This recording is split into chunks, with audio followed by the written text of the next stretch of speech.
I wanted to talk a little bit about the 49ers because they also have a quarterback situation going on. Brock Purdy, he's out this week. He's going to come back next year. They have a contract to work out. And people were saying, like, don't pay him. Don't pay him $50 million. Don't pay him $60 million. When he was the Mr. Irrelevant. He's gotten no money from his contract. And I think it's been a little bit unfair criticism on him to an extent. Everyone is hurt around him. The offensive line has been terrible. Kyle's been terrible play calling. The weapons have been terrible. And the defense has been bad this year. Like everything about this 49ers team, if you take away the names, has been terrible. And there's been games where Brock Purdy's getting shit on and he's throwing for 300 yards and 2 touchdowns.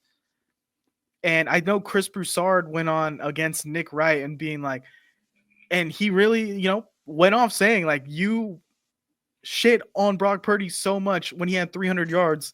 And then you're going to praise Caleb Williams in this game where he struggled. He threw for like 150 or whatever the stat was.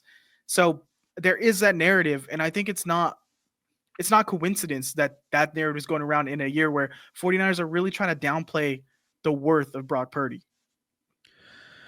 Yeah, but if I'm Brock Purdy, I'm looking around at the guys who just got paid. I'm like, I beat Dak Prescott in a playoff game last year. I've done way more than all of these other guys that have gotten paid, and I've made less money.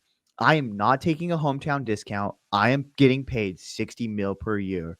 And if I'm the team around him, I'm telling him, you are not taking another snap until we ink a deal. I get, and the narrative is out, oh, but Brock's a stand-up guy. Brock, okay, but when you're staring down the barrel of a generational paycheck, all bets are off. Yeah, I'm sure he is a great guy. He made a commitment. He signed this deal.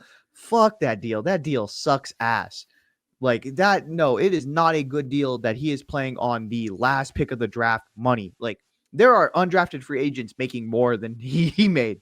So let's go ahead and cut the brakes on that.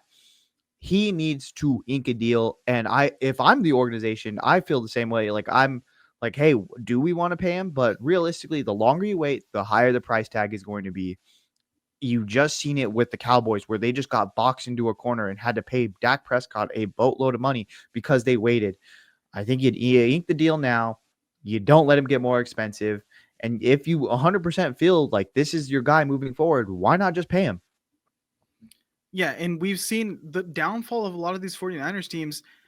They have their best players holding out going into camp. And we just can't have that going into this next season, especially like you already paid Brandon Ayuk. Debo's probably coming back next year because that's Kyle's guy. He's under contract. Bosa's locked up. Kittle's locked up. Like everyone should be back. Fred Warner's there. Dre Greenlaw should be getting healthy again.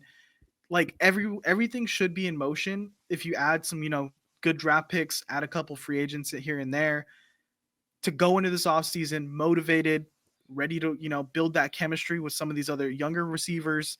And then going into the season next year with probably like one of the weakest schedules in the whole league. Like it's really set up clearly for them to be a 12-13 win team next year. But they have to do it. I don't think people were saying, well, they could bring back Sam Darnold. Sam Darnold's the guy. I mean, Sam Darnold looks great with Kevin O'Connell. He didn't look great with Kyle Shanahan. He looked okay. And you're really going to roll the dice on him to come in and run the system better than Brock right now? The guy who's been doing it for 2-3 years? That's insane to me for a championship level team. Again, I think you ink them to the deal. You push all the money towards the back half of the deal. You just do what everyone else does. Push the money to the back half of the deal. You work with what you have. You have a 2 or 3 year window, being able to pay everybody. I think you do it. Again, we talked about the opponents that they had named for this upcoming season, and we were like joking, like Super Bowl. But like realistically, like it's a very weak schedule that they have coming up. They have a last place schedule coming up. I'm excited as a 49er fan looking at it and like, okay, if we just bring back some, because I feel like they are going to move some pieces around. I feel like that has to happen. I feel like you can't have the top paid tight end, the top paid running back, the top paid 2 top paid receivers. You can't have that all on one team. I think you're gonna have to move some stuff around. But if they bring back a good chunk of these same players, I think that we are going to be looking at a very successful season moving forward. Yeah, I know we were joking like, yo, did Kyle Shanahan tank this year to have the easiest schedule next year? Like, did he keep Jake Moody so that he would miss field goals and lose games for the 49ers? Like, this is chess, not checkers. Evil genius, Kyle. But yeah, I mean, they gotta just sign. And then the argument we're like, well, no other team in the league would want to pay Brock that money, so you have all the leverage. Bro, you don't think the Giants right now would say, Brock Purdy, here is $58 million a year. Please be a quarterback for us. Give Malik Neighbors the ball. Like, Yeah. there are so many quarterback desperate teams in the league right now. You don't think the Raiders, if they fall to more in the draft, will be like, we'll give you a second round pick for Brock Purdy right now? Like, they'd be obsessed. Like, there's a lot of teams in the league who would give him, I think, a bag right now. Titans, Jets, Jaguars. This is a ex Kyle guy. I don't know how sold they are on Tua Tagovailoa, but like McDaniel could do a lot with Brock Purdy.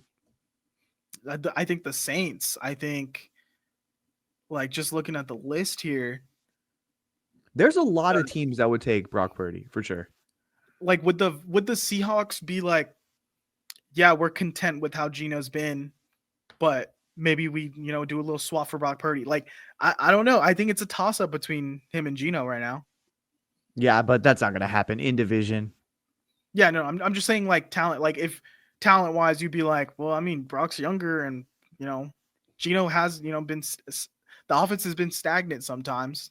Yeah. No, 100%. I think, again, there's a very viable market out there, quarterback needy teams.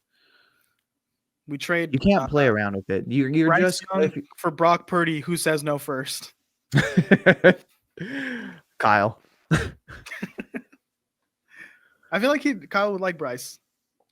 Not over Brock Purdy. Oh, there's your answer. Pay him.